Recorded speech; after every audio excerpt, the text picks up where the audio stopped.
வணக்கம் மக்களே. நம்ம கார்த்திக் கதையில ஜூலை 13 என்ன நடக்க போகுது அப்படிங்கிறத பத்தி தாங்க இந்த வீடியோல இப்ப நம்ம பார்க்க போறோம். வீடியோவுக்கு மறக்காம லைக் பண்ணிக்கோங்க. நீங்க லைக் பண்றது தான் எங்களுக்கு அடுத்தடுத்து வீடியோ போடுறதுக்கு ரொம்பவே இன்ட்ரெஸ்டிங்கா இருக்கும்.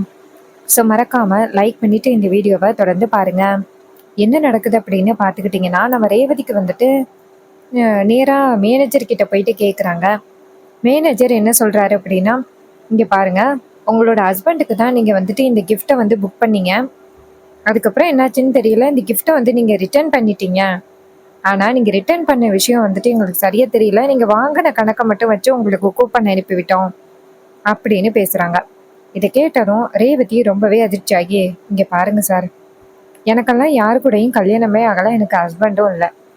எனக்கு ரீசெண்டா கூட கல்யாணம் பண்றதுக்கு அம்மா ஏற்பாடு பண்ணாங்க.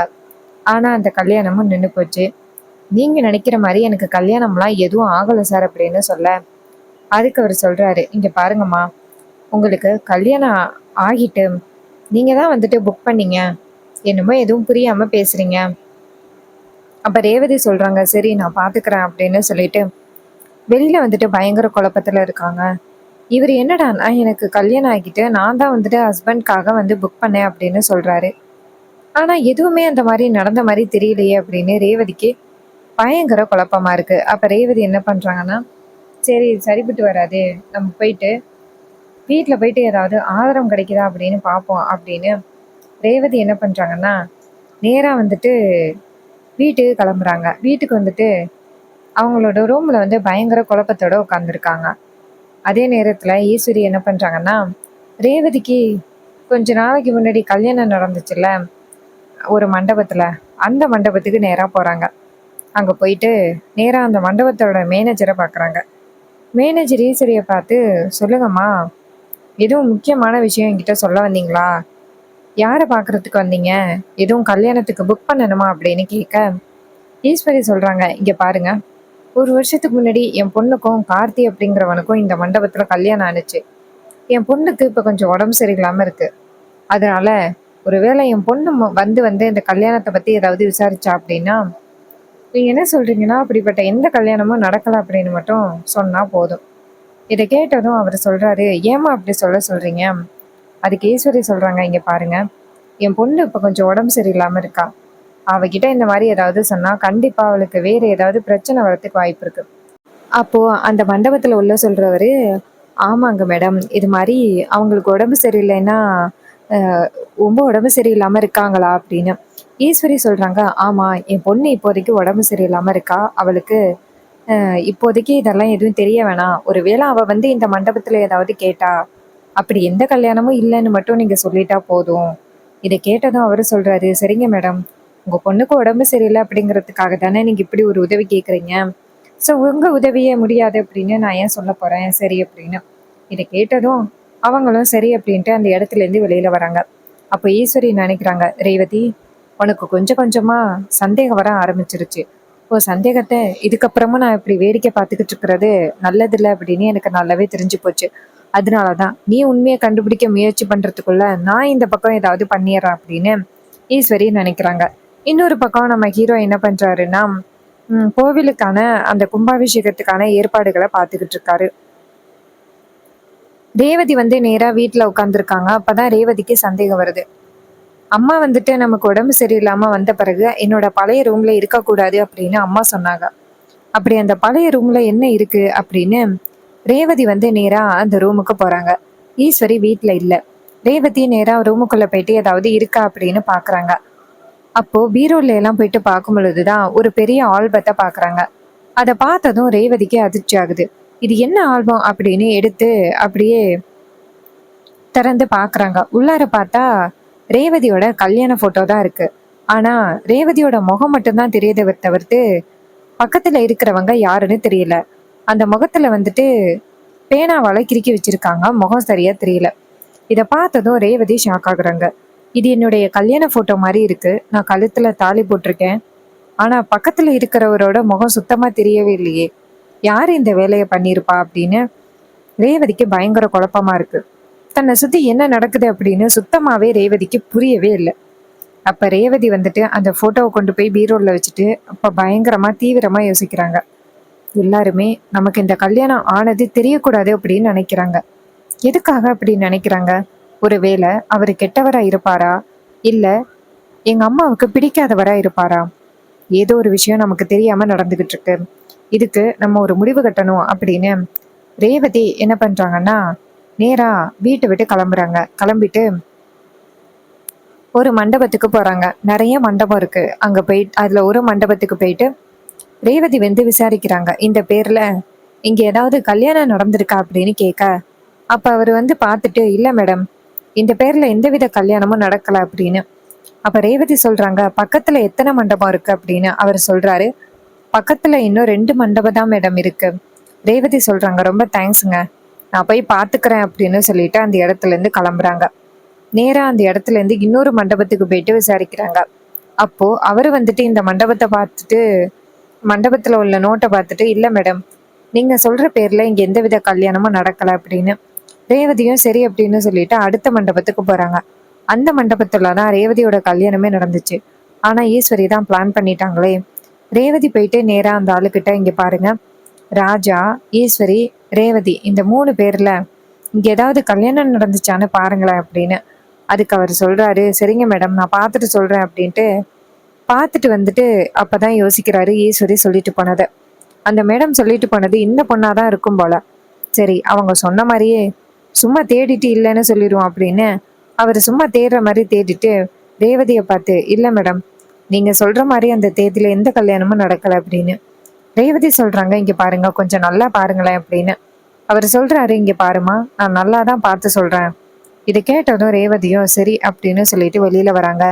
அப்போ அவர் நினைக்கிறாரு, இந்த பொண்ணு தான் போல, சரி மேடத்துக்கிட்ட நம்ம ஃபோன் பண்ணி சொல்லிடுவோம் அப்படின்னு நேரா ஈஸ்வரிக்கு ஃபோன் பண்றாங்க. ஈஸ்வரி ஃபோன் அட்டன் பண்ணி, சொல்லுங்க அப்படின்னு. அப்ப அவர் சொல்றாரு, மேடம், நீங்க சொன்ன மாதிரியே உங்க பொண்ணு வந்து விசாரிச்சாங்க மேடம். உங்க பொண்ணுகிட்ட வந்துட்டு அப்படி எந்தவித கல்யாணமும் நடக்கலைன்னு சொல்லிட்டேன்.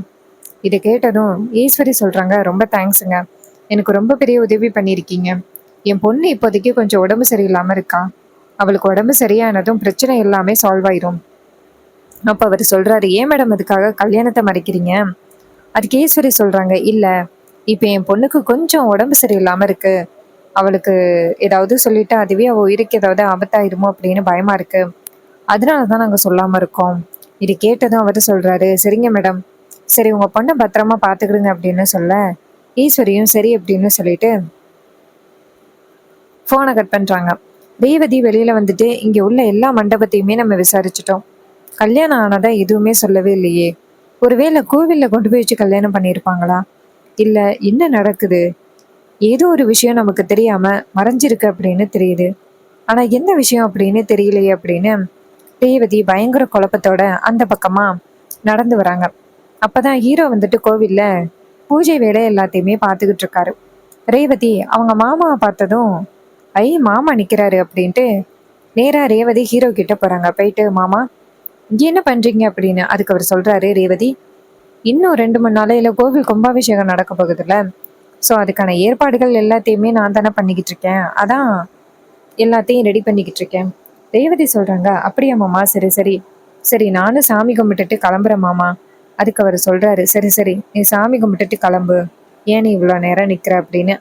ரேவதி வந்துட்டு சாமி கும்பிட போக, அப்போ ஒருத்தர் அந்த இடத்துக்கு வந்துட்டு, பூஜைக்கான பொருட்கள் எல்லாத்தையுமே வாங்கிட்டு வந்துட்டீங்களா அப்படின்னு சொல்ல, ஹீரோ சொல்றாரு, எல்லாம் வாங்கிட்டு வந்துட்டேன், கார்ல தான் இருக்கு அப்படின்னு. அதே நேரத்துல ஹீரோவை இன்னொருத்தர் கூப்பிடுறாரு. உடனே நம்ம ரேவதி என்ன பண்றாங்கன்னா, நேரா ஹீரோ கிட்ட, மாமா நீங்க அந்த வேலையை பாருங்க, கார் கீயை மட்டும் கொடுங்க, நான் எடுத்துக்கொண்டு வந்து தரேன் அப்படின்ட்டு ஹீரோ கிட்ட கார் கீ வாங்கிட்டு போயிட்டு நேரா காரை திறந்து அதுக்குள்ள இருக்கிற அந்த பொருட்கள் எல்லாத்தையுமே எடுக்கிறாங்க. அப்பதான் ஹீரோவோட பர்ஸ் வந்து கீழே விழுகுது. ரேவதி அந்த பர்ஸை எடுத்து பார்த்துட்டு, மாமாவோடது போல, சரி இருக்கட்டும், இந்த பொருளை கொண்டு போய் கொடுத்துட்டு அப்புறம் கொடுப்போம் அப்படின்னு எடுத்து நேரா அவங்கள்ட்ட கொடுத்துட்டு நேரா அந்த பர்ஸை எடுக்கிறாங்க. அப்போ அதுல ஒரு கார்டு இருக்கு. அதுல கல்யாண போட்டோ இருக்கு. அதை திருப்பி பார்த்தா நம்ம ரேவதியும் ஹீரோவும் இருக்காங்க. அதை பார்த்ததும் நம்ம ரேவதிக்கு பேர் எதிர்ச்சியா இருக்கு. ரேவதி டக்குன்னு போட்டோவை எடுத்து பாக்குறாங்க. அப்ப ஹீரோ தூரத்துல இருந்து பாக்குறாரு. பார்த்துட்டு, ரேவதி அப்படி என்ன பார்த்துக்கிட்டு இருக்கா அப்படின்ட்டு ஹீரோ நேரா அந்த இடத்துக்கு வராரு. வந்துட்டு, ரேவதி என்னாச்சு அப்படின்னு சொல்ல, ரேவதி சொல்றாங்க, மாமா அதை நான் உங்ககிட்ட கேட்கணும், இது என்ன மாமா அப்படின்னு ஃபோட்டோவை காமிக்கிறாங்க. ஹீரோ அந்த ஃபோட்டோவை பார்த்ததும் டக்குன்னு ரேவதி கிட்டேருந்து ஃபோட்டோவை வாங்குறாங்க. ரேவதி கேட்குறாங்க, ஏன் மாமா இந்த ஃபோட்டோவை டக்குன்னு என் கையிலேருந்து வாங்குறீங்க? என்ன விஷயம் எனக்கு தெரியாமல் ஒளிஞ்சிருக்கு, என்னை சுற்றி என்ன நடக்குது அப்படின்னு எனக்கு எதுவுமே தெரியல, சொல்லுங்க மாமா அப்படின்னு. அப்போ ஹீரோ சொல்கிறாரு, இங்கே பாரு ரேவதி, நீ பல விஷயத்தையும் போட்டு குழப்பிக்காத. எல்லாமே வந்துட்டு நல்லதாக தான் நடந்துக்கிட்டு இருக்கு. நீ ஏன் வந்துட்டு இப்படி குழப்பிக்கிற? நீ போ, சாமி கும்பிட தானே வந்த, வீட்டுக்கு போ அப்படின்னு. ரேவதி சொல்கிறாங்க, மாமா இந்த ஃபோட்டோவுக்கு என்ன காரணம் அப்படின்னு நீங்கள் பதில் சொல்கிற வரைக்கும் நான் இந்த இடத்த விட்டு போக மாட்டேன் அப்படின்னு. இதை கேட்டதும் ஹீரோ ஷாக் ஆகுறாரு.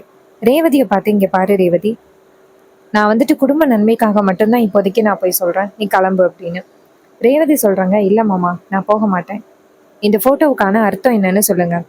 நானும் நீங்களும் வந்துட்டு கல்யாணம் ஆகியிருக்கிற மாதிரி இருக்குது, என் கழுத்தில் தாலி கிடக்கு, என்ன அப்படின்னு பதில் சொல்லுங்க அப்படின்னு.